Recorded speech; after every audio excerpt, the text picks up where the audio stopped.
Hello friends, the school of સાયન્સના video લેક્ચરમાં આપ સર્વે મિત્રોનું હાર્દિક સ્વાગત છે. આજે મિત્રો વાત કરીશું ધોરણ 12 વિષય જીવ વિજ્ઞાન ખાદ્ય ઉત્પાદનમાં ઉન્નતીકરણ માટેની કાર્યનીતિની અંદરના 2 ટોપિક વિશે મિત્રો આજના લેક્ચર્સમાં આપણે ચર્ચા કરીશું. તો ચલો મિત્રો આપણે આજે વાત કરીએ. આજનો ટોપિક છે કીટકો સામે પ્રતિરોધકતા મેળવવા વનસ્પતિ સંવર્ધન કઈ રીતે ઉપયોગી છે. કીટકો સામે જે છે પ્રતિરોધકતા મેળવવા એટલે કે કીટકોની મદદથી નુકસાન ન થાય એની માટે વનસ્પતિ સંવર્ધન જે છે એ કઈ રીતે ઉપયોગી છે એમના વિશે જે છે મિત્રો આજના વિડીયો લેક્ચર્સમાં આપણે વાત કરીશું.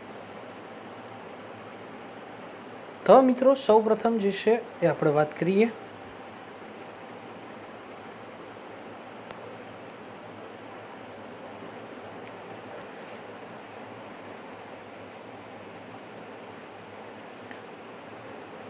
તો કે વનસ્પતિ અને પાક ઉત્પાદનનું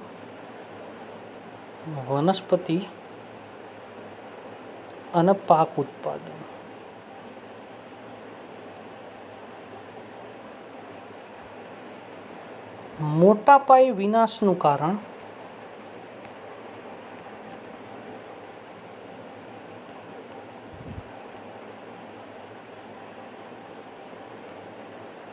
કીટકો છે. કીટકો અને એમનો ઉપદ્રવ મિત્રો જ્યારે વધી જાય ત્યારે વનસ્પતિને જે છે એ ખૂબ જ જે છે નુકસાન જે છે એ થાય છે મિત્રો. હવે મિત્રો આપણને ખબર જ છે, આપણે ખેડૂત પુત્ર છીએ, ધરતીપુત્ર છીએ. આપણામાંના મોટા ભાગના જે છે એ ધરતીપુત્રો છે કે આપણે જોઈએ છીએ કે શિયાળા, ઉનાળા, ચોમાસા દરમિયાન જે પણ કંઈ આપણે વનસ્પતિ પાકો વાવીએ છીએ, આપણે તેમનું જે ઉત્પાદન કરીએ છીએ એની અંદર આપણે જોઈએ છે ઈયળોની મદદથી જે છે એ નુકસાન થાય. આ સિવાય તીડ જે છે એની મદદથી નુકસાન થાય. એ સિવાય મિત્રો આપણે વાત કરીએ તો વ્હાઇટ ફ્લાય, ગ્રીન ફ્લાય, આ બધા જે છે એને હિસાબે જે છે મિત્રો પાકની અંદર જે છે ઘણું બધું જે છે એ નુકસાન થાય. તો વનસ્પતિ સંવર્ધનની મદદથી મિત્રો એવી જાતિઓ જે છે એ નિર્માણ કરવામાં આવે કે જેની મદદથી આ જાતિઓ જે છે એ કીટકો સામે જે છે પ્રતિરોધ કરે છે. હવે મિત્રો આપણે સૌપ્રથમ વાત કરીએ તો વનસ્પતિ પોતે પણ એવા લક્ષણો ધરાવતી હોય કે જેની મદદથી એ પોતે પણ જે છે એ કીટકો સામે પ્રતિરોધ સર્જી શકે અથવા કીટકો એમને નુકસાન ન પહોંચાડી શકે એના માટેના પોતે પણ ઉપાયો સર્જતી હોય. વનસ્પતિની પોતાની અંદર પણ જે છે મિત્રો એમના માટેના જે છે એ અનુકૂલનો જે છે એ હોય જ. પણ ક્યારેક એવું થાય કે ઉપદ્રવ વધી જાય ત્યારે વનસ્પતિ જે છે એમને સહન કરી શકતી નથી અને છેલ્લે સરેન્ડર થઈ જાય. હવે મિત્રો આગળ વાત કરીએ મિત્રો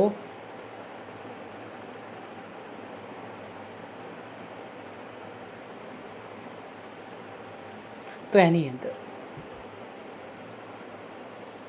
યજમાન વનસ્પતિમાં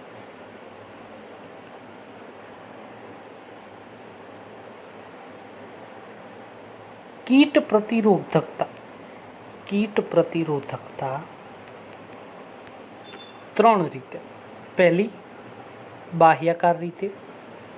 બાહ્ય લક્ષણો એવા હોય કે જેની મદદથી મિત્રો જે છે એ કીટકોને વનસ્પતિ રોકી શકે. બીજા લક્ષણો જૈવ રાસાયણિક. એમની અંદર એવું રસાયણ હોય કે જેની મદદથી જે છે એ કીટકો જે છે એમના પ્રત્યે આકર્ષાય નહીં, એમનાથી જે છે એ દૂર જતા રહે.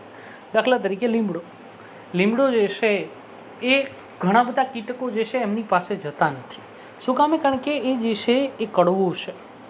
એમની જે વાસ છે એના કારણે કીટકો એમનાથી કેવા રહેશે? દૂર રહેશે.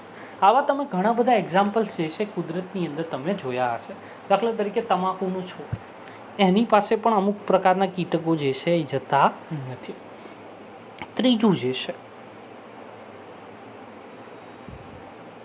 તમાકુમાં શું આવેલું હોય મિત્રો? નિકોટિન. એના કારણે જે છે એ તમાકુથી અમુક કીટકો જે છે દૂર રહે. બીજું, દેહ ધાર્મિક લક્ષણો, એમના દેહના જે લક્ષણો છે એને કહેવામાં આવે દેહ ધાર્મિક લક્ષણો. તો 3 લક્ષણો જે છે એના આધારે વનસ્પતિ કીટ પ્રતિરોધકતા હાંસલ કરી શકે. પહેલું જે છે એ છે બાહ્યકાર રચનાને લીધે, બીજું જૈવ રસાયણોને લીધે, અને ત્રીજું દેહ ધાર્મિક લક્ષણોને કારણે વનસ્પતિ જે છે એ કીટ પ્રતિરોધકતા જે છે હાંસલ કરી શકે. હવે દાખલા તરીકે આપણે અમુક એક્ઝામ્પલ સાથે વાત કરીએ. હવે દાખલા તરીકે કેટલીક વનસ્પતિમાં રોમમય પર્ણ,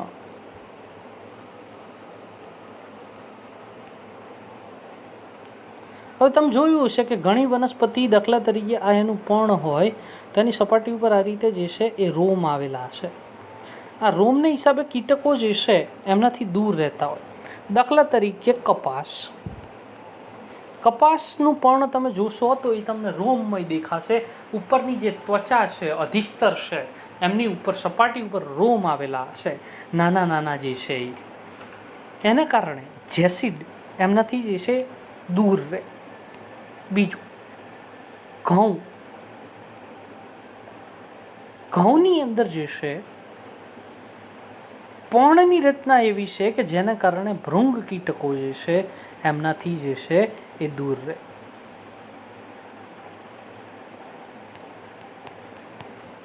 તો આ વાત થઈ મિત્રો વનસ્પતિઓની અંદર બાહ્યકાર રચનાની દ્રષ્ટિએ. તો એની અંદર કપાસમાં રોમમય પર્ણને કારણે જેસિડ એમનાથી દૂર રહે. ઘઉંના પર્ણની રચના એવી છે કે જેને કારણે કીટકો જે છે એમનાથી કેવા રહે? દૂર રહે. હવે મિત્રો આપણે વાત કરીએ ઘઉંના પ્રકાંડ વિશે. ઘઉંનું જે પ્રકાંડ છે એ વિશિષ્ટ પ્રકારનું છે. આ વિશિષ્ટ પ્રકારના પ્રકાંડને કારણે મિત્રો સ્ટેમ સો ફ્લાય, સ્ટેમ એટલે પ્રકાંડ, સો એટલે કરવત, ફ્લાય એટલે માખી. સ્ટેમ એટલે પ્રકાંડ, સો એટલે કરવત, ફ્લાય એટલે માખી. હવે અહીંયા આનો મતલબ શું મિત્રો? કે એવી માખીઓ અથવા તો એમ માખી જેવા જંતુઓ કે જે કરવત જેવી ચાંચ ધરાવે છે કે જે પ્રકાંડને નુકસાન પહોંચાડે છે, એ ઘઉંના પ્રકાંડની નજીક જે છે આવી સ્ટેમ સો ફ્લાય જે છે એ જતી નથી મિત્રો. બીજું આપણે આગળ વાત કરીએ લીસા પર્ણવાળી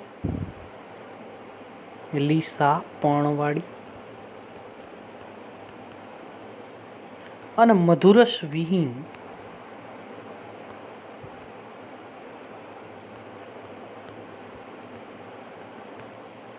કપાસની જાત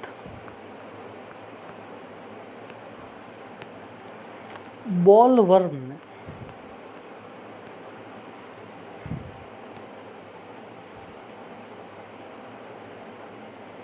આકર્ષી શકતી નથી મિત્રો.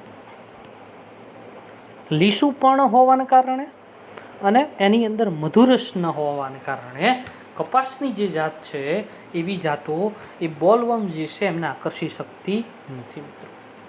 બીજું, હવે આપણે વાત કરીએ મકાઈ. મકાઈ જે છે એક દળી વનસ્પતિ છે. મકાઈની અંદર મિત્રો ઉચ્ચ એસ્પાર્ટિક એસિડ હોય, વધુ માત્રામાં એસ્પાર્ટિક એસિડ,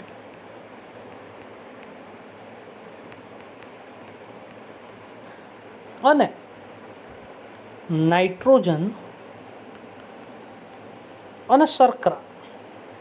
ઉચ્ચ એસ્પાર્ટિક એસિડ, નાઇટ્રોજન અને શર્કરાનું પ્રમાણ કેવું? તો કે નીચું. એને કારણે પ્રકાંડમાં કાણા પાડતા કીટકો, પ્રકાંડમાં જે કાણા પાડી અને શર્કરા જે છે એમને ચૂસતા જે કીટકો છે એમને પ્રતિરોધકતા સર્જાય.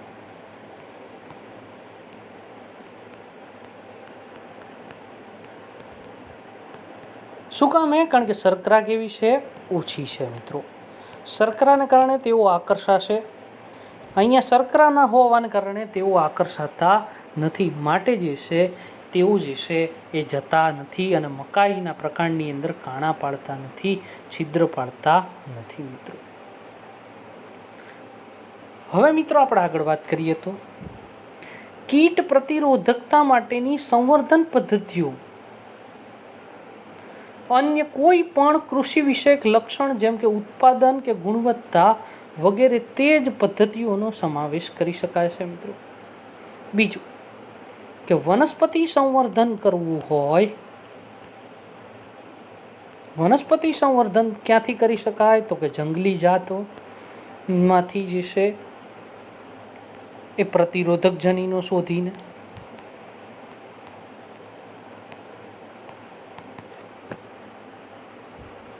અને કૃષિજન્ય જાતો જે છે એઓમાં જે છે એમનું જનનરસ જે છે એ દાખલ કરવામાં આવે, સંવર્ધન કરવામાં આવે કે જેને કારણે જે છે એ નવી વનસ્પતિ સંવર્ધન જે છે એ વિકસાવી શકાય, નવી જાતિઓ જે છે એ વિકસાવી શકાય. આ જાતિઓ જે છે એ કીટકો પ્રત્યે પ્રતિરોધક હશે. બીજું આ શું છે મિત્રો તો કે સંકરણ છે, અને પસંદગી કરવામાં આવે, સંકરણ કર્યા પછી પણ પસંદગી કરવામાં આવે કે આ જાતિ જે છે યોગ્ય છે કે જો યોગ્ય ન હોય તો હજી વધુ બીજી જાતિનો જનનરસ મેળવી અને પ્રયત્નો કરવામાં આવે અને યોગ્ય જાતિ જે છે મિત્રો વિકસાવવામાં આવે. હવે મિત્રો આપણે વાત કરીએ એવી વનસ્પતિ જાતોની કે જે અત્યારે જે છે વિકસાવવામાં આવી છે મિત્રો. હવે કીટકો પ્રત્યે જે છે આ જાતો જે છે પ્રતિરોધક છે. દાખલા તરીકે આપણે આગળ પણ વાત કરી ગયા કે રાય, બ્રાસિકેસી એમનું કુળ છે. રાયને મસ્ટાર્ડ તરીકે પણ જે છે એ ઓળખવામાં આવે મિત્રો. એમની જાત વિકસાવી પૂષા ગૌરવ, જે કોની સામે રક્ષણ આપે છે તો કે એફિડ્સ જે છે એમને પ્રતિરોધક જાત છે. એફિડ્સ એને કોઈ પણ જાતની અસર કરી શકતા નથી. બીજી ચપટા કઠોળ એટલે કે ફ્લેટ બીન્સ, ફ્લેટ બીન્સ એટલે કે બ્રોડ બીન્સ તરીકે પણ જે છે એને આપણે ઓળખીએ. દાખલા તરીકે વાલનો એની અંદર સમાવેશ થઈ શકે. એના માટેની બે જાતો પૂષા સેમ 2 અને પૂષા સેમ 3 જે છે વિકસાવવામાં આવી. આ બંને જાતો જે છે જેસિડ્સ, એફિડ્સ અને ફળ ભેદક. ફળ ભેદક એટલે સમજો મિત્રો કે જે ફળને તોડતી હોય, ફળને તોડતા હોય એવા જે છે કીટકો. દાખલા તરીકે ઈયળો પણ જે છે ફળને તોડીને જે છે બહાર આવતી હોય.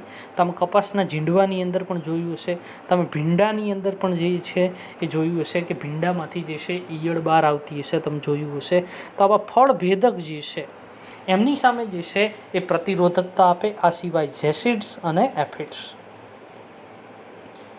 હવે ભીંડાની જાત જે છે એ પૂષા સવાની અને પૂષા A4 એ જે છે એના પ્રકાંડ અને ફળ ભેદક. પ્રકાંડનું ભેદક કરવાવાળા જે કીટકો હતા એમની સામે સુરક્ષિત જાતો અથવા તો પ્રતિરોધક જાતો, અને ફળનું ભેદન કરવાવાળી જાતોથી જે છે એ સુરક્ષિત જાત જે છે એ આ વિકસાવવામાં આવી. તો મિત્રો હવે આપણે આગળ વાત કરીએ. આગલો મિત્રો આપણો પોઈન્ટ છે ખાદ્ય ગુણવત્તા સુધારવા માટે વનસ્પતિ સંવર્ધન જે છે એ કઈ રીતે ઉપયોગી બને છે એના વિશેની આપણે વાત કરવી છે. ખાદ્ય ગુણવત્તા સુધારવા માટે વનસ્પતિ સંવર્ધન કઈ રીતે ઉપયોગી છે એમના વિશે વાત કરીએ તો હવે મિત્રો પહેલી વસ્તુ, ભારતની અંદર અને વિશ્વની અંદર એક સૌથી મોટો પ્રોબ્લેમ છે એ છે વસ્તી. આ વસ્તી જે છે વધતી જાય છે, ઘટતી નથી. એના માટે અન્ન ઉત્પાદનની જરૂરિયાત જે છે એ કેવી છે, વધુ અન્ન ઉત્પાદન જે છે કરવું પડે. પણ જમીન જે છે એટલી જ છે, એમાં કોઈ પણ પ્રકારનો આપણે વધારો કરી શકીએ એવી કોઈ પણ પરિસ્થિતિ છે. કદાચ એવું બને કે પૃથ્વી ઉપરથી માનવને કોઈક બીજી જગ્યાએ અવકાશમાં બીજા કોઈ ગ્રહ ઉપર જો વસાવી શકાય તો આવું શક્ય બને. ત્યાં સુધી જે છે આપણે શું કરવું પડે, અન્ન ઉત્પાદન વધતી વસ્તીની સાથે જે છે મિત્રો આપણે વધારવું પડે. હવે તો આના માટે શું કરવામાં આવ્યું તો કે એવી જાતો વિકસાવવામાં આવી કે જે છે જેની અંદર વિટામિનનું મૂલ્ય વધુ હોય, જેમાં પ્રોટીન વધુ હોય અને જેની અંદર જે છે ઉચ્ચ પોષણ મૂલ્ય હોય, આ સિવાય વધુ પ્રમાણમાં તેલ હોય, આવી જાતો જે છે વિકસાવવામાં આવી કે જેની મદદથી ઉત્પાદન પણ વધે. જમીન એટલી ને એટલી જ છે, પરંતુ શું વધારી શકાય તો કે ઉત્પાદન વધારી શકાય. તો મિત્રો આપણે વાત કરીએ ખાદ્ય ગુણવત્તા સુધારવા માટે વનસ્પતિ સંવર્ધન કઈ રીતે ઉપયોગી છે. તો આપણે પહેલેથી વાત કરીએ મિત્રો તો કે અત્યારે વિશ્વમાં લગભગ 840 લાખ કે એના કરતાં પણ વધુ લોકો દૈનિક ખાદ્ય એટલે કે દૈનિક જે ખોરાક છે અને પોષણ સંબંધી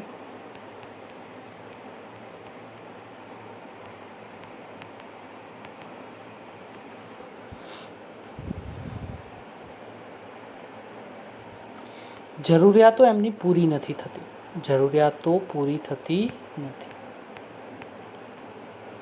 એવું નથી કે આ લોકો જે છે કામ નથી કરતા.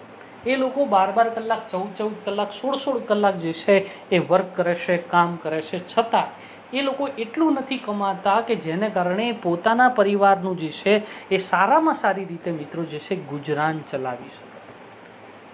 કારણ કે એ લોકોનો ખોરાક જે છે એ ખૂબ જ હળવો છે, એમાં ઉચ્ચ પ્રોટીન મૂલ્ય નથી, ઉચ્ચ જે છે એ વિટામિન્સ નથી, ઉચ્ચ આયનની કેપેસિટી નથી. અને જો એ લોકો શાકભાજી, કઠોળ, માછલી, માંસ એમની ખરીદી જે છે એમને પરવડે નહીં મિત્રો. તો હવે શું કરીએ આપણે? હવે મિત્રો આપણે આગળ એક ડેટા વિશે વાત કરીએ કે લગભગ 3 કરોડ લોકો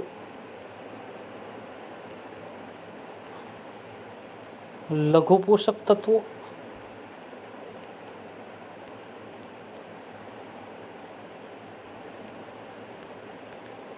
પ્રોટીન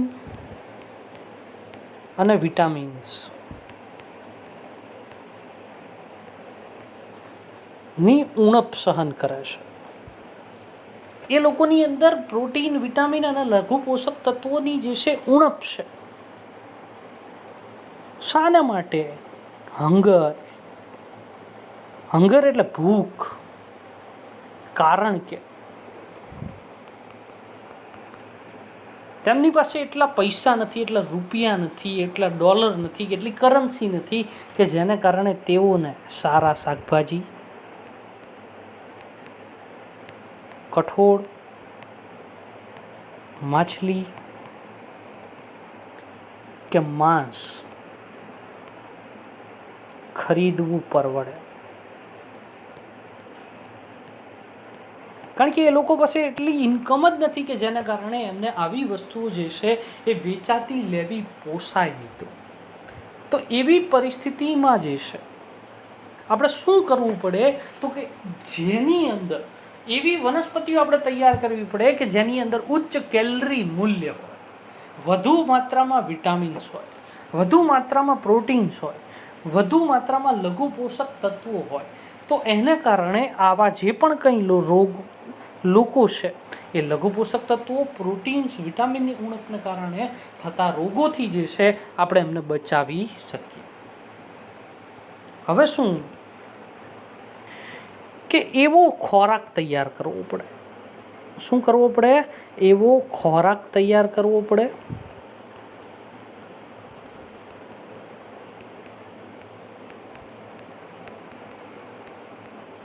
કે જેમાં લઘુ પોષક તત્વો,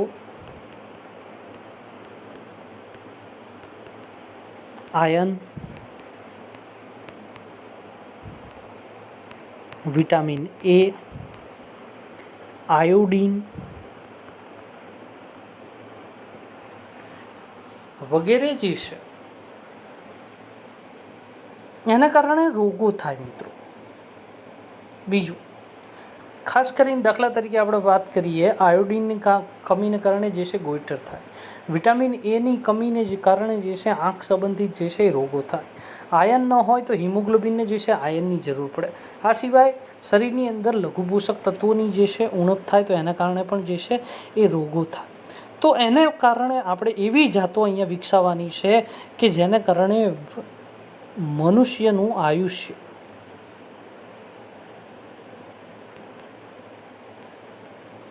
વધે. હવે મિત્રો સમજો, લઘુપોષક તત્વો આયર્ન, વિટામિન, આયોડિનની કમી હશે તો વૃદ્ધિ જે છે ધીમી હશે. આ સિવાય મિત્રો વાત કરીએ તો કમીને કારણે માનસિક ક્ષમતા જે છે એ ઘટી જાય, કારણ કે પૂરતો ખોરાક જ ન મળતો હોય એવી પરિસ્થિતિમાં વ્યક્તિ જે છે એ માનસિક રૂપે મંદ હોવાની એ નિશ્ચિત જ છે મિત્રો. તો હવે શું કરવું પડે કે એક પદ્ધતિ જેને કહીએ આપણે બાયો ફોર્ટિફિકેશન.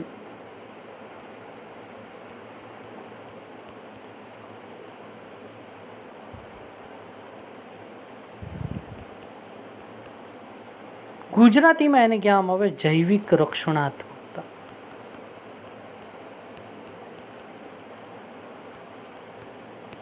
તો આની મદદથી શું થાય તો કે લોક તંદુરસ્તી સુધરે. કઈ રીતે તો કે લોક તંદુરસ્તી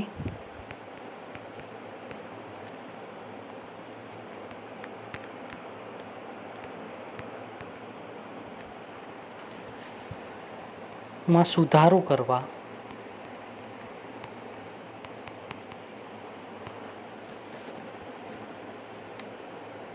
સંવર્ધિત પાકો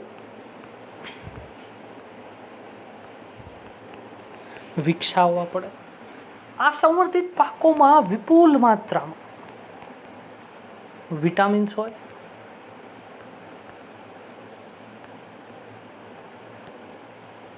ખનિજ તત્વો એટલે કે મિનરલ્સ જે છે આવેલા હોય, અને સ્વાસ્થ્યવર્ધક પ્રોટીન જે છે એની અંદર મિત્રો આવેલા હોવા જરૂરી છે. હવે આવી સુધારેલ ગુણવત્તા જે છે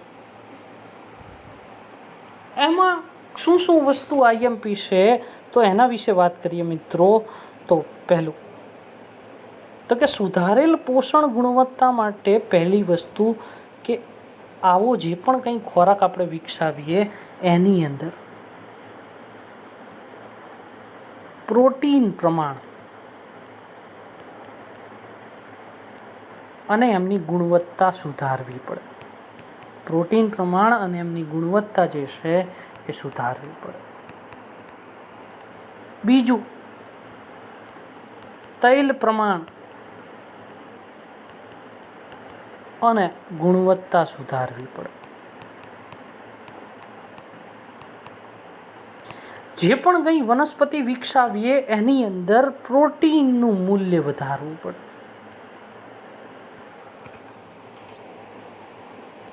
પ્રોટીનનું પ્રમાણ જે છે અને એમની ગુણવત્તા જે છે એ સુધારવી પડે.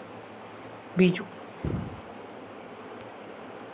વિટામિન્સનું પ્રમાણ જે છે અને એમની ગુણવત્તા સુધારવી પડે. પાંચમું જે છે એ છે લઘુ પોષક તત્વો. લઘુ પોષક તત્વો અને ખનિજો. કોણ કોણ તો કે પ્રોટીનનું પ્રમાણ, તેલનું પ્રમાણ, વિટામિન્સનું પ્રમાણ અને લઘુ પોષક દ્રવ્યોનું પ્રમાણ જે છે અને એમની ગુણવત્તાની અંદર જે છે આપણે સુધારો કરવો પડે. અહીંયા મિત્રો ભૂલથી પ્રોટીન જે છે 2 વખત લખાઈ ગયું છે, એટલે ટોટલ જે છે એ 4 પોઈન્ટ છે મિત્રો. તેલ, પ્રોટીન, વિટામિન, લઘુ પોષક તત્વો અને આ પાંચમું તમે ગણી શકો. ખનિજોને પાંચમાં તમારે લેવા હોય તો તમે લઈ શકો. તો એવી જાતો વિકસાવવી પડે કે જેની અંદર આ બધાનું ઉચ્ચ મૂલ્ય હોય મિત્રો. તો એના માટેના આપણે ત્યાં પ્રયત્નો પણ કરવામાં આવ્યા છે, ખોટી ખાલી વાતો કરવામાં આવી નથી. તો આપણે જોઈએ તો કે વર્ષ 2000માં મકાઈની સંકર જાત વિકસાવવામાં આવી, જેમાં અત્યારની જાત કરતાં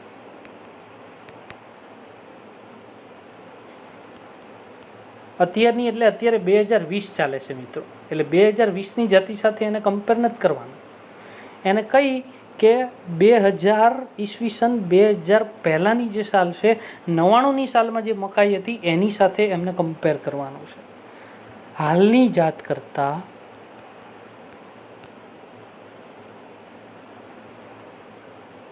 એમિનો એસિડ લાઇસીન અને ટ્રિપ્ટોફેન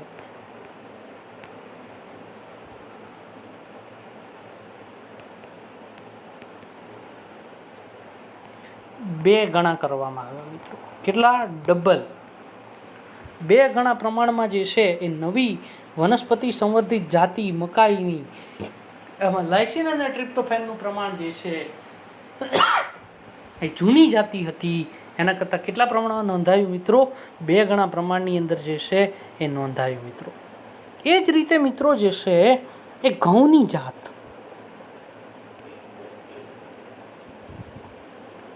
એટલાસ 66, એમાં ઉચ્ચ પ્રોટીન મૂલ્ય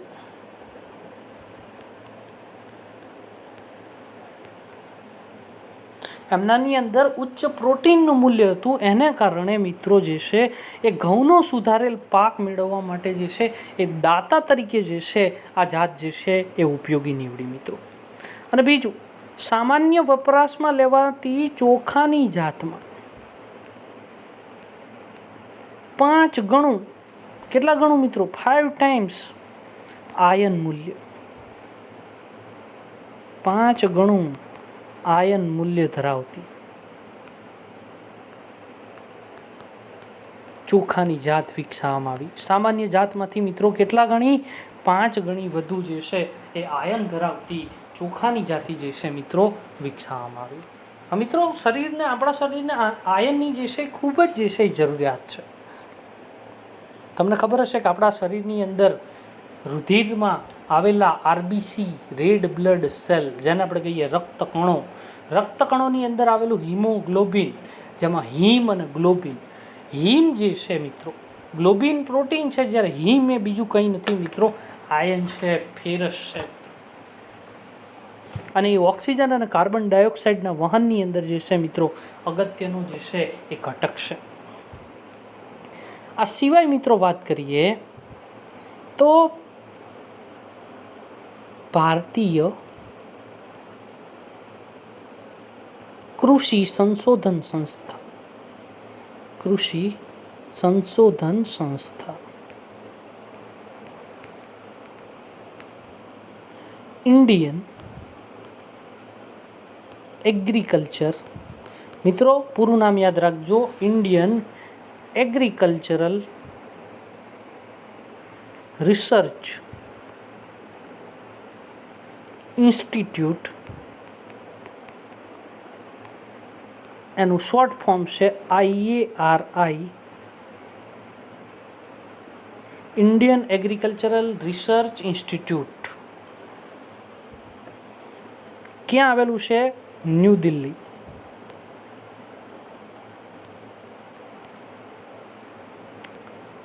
શાકભાજીના પાકો જે છે એમણે બહાર પાડ્યા, જેની અંદર વિટામિન એ અને પુષ્કળ માત્રામાં જે છે મિત્રો ખનિજો જે છે એ આવેલા હોય આવા શાકભાજી જે છે મિત્રો એમણે બહાર પાડ્યા. શું? વિટામિન એની પુષ્કળ માત્રા અને ખનિજ આયન હોય એવા શાકભાજી. હવે આપણે આગળ વાત કરીએ મિત્રો. દાખલા તરીકે વિટામિન એથી ભરપૂર ગાજર, પાલક અને કોળું. બીજું, વિટામિન સી થી ભરપૂર કારેલા, ચીલની ભાજી. ચીલની ભાજીને મિત્રો કહેવામાં આવે બથુઆ, રાઈ, ટમેટા. અને મિત્રો આયન અને કેલ્શિયમથી ભરપૂર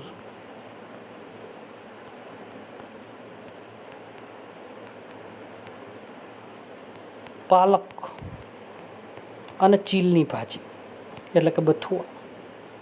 આ સિવાય મિત્રો પ્રોટીનથી ભરપૂર કઠોળ, સિંબી કુળની વનસ્પતિ જેવા કે વાલ, વાલોડ,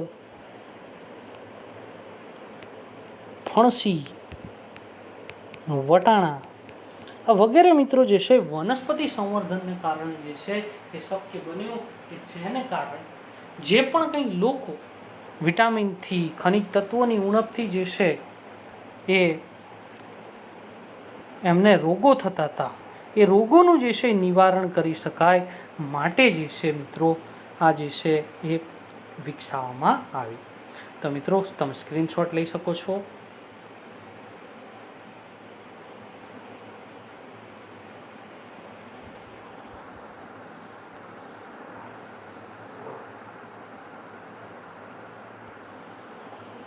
તો આજના વિડીયો લેક્ચર્સની અંદર મિત્રો આટલું જ. વધુ ચર્ચા જે છે એ આવતીકાલે નવા વિડીયો લેક્ચર્સની અંદર જે છે એ કરીશું. ત્યાં સુધી રજા આપો. થેન્ક યુ, આભાર, જય હિન્દ, જય ભારત. અમને મિત્રો ખબર જ છે કે તમને વિડીયો લેક્ચર્સમાં બહુ મજા નહીં આવતી હોય, પરંતુ આપણી પણ જે છે એ મજબૂરી છે. બને ત્યાં સુધી વહેલા જે છે એ આપણે ક્લાસની અંદર લેક્ચર્સ જે છે એ બનાવવાનો પ્રયત્ન કરીશું.